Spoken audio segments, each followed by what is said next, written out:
using. 安い、 Using 安い is easy. And it isn't just easy because 安い means easy too. But I guess it helps. Let's look at a few examples. 食べやすい、 Easy to eat. 飲みやすい、 Easy to drink. 運転しやすい、 Easy to drive. To make this form, take the stem of a masu verb and add yasui.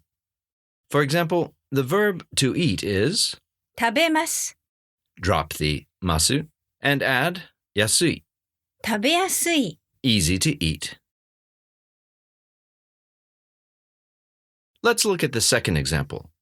To drink is 飲みます、 drop the masu and add yasui, 飲みやすい、 easy to drink.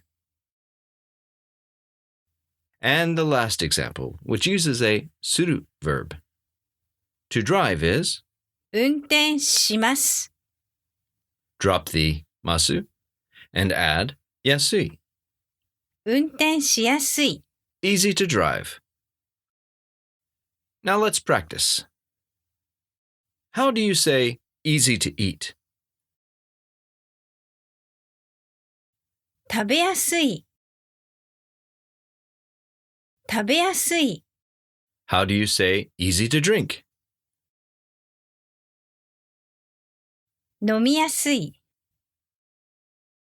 飲みやすい、 How do you say easy to drive? 運転しやすい、運転しやすい、 One more. How do you say kanji is easy to remember? 漢字は覚えやすい。 Well, maybe that's pushing it, but using yasui is easy, isn't it?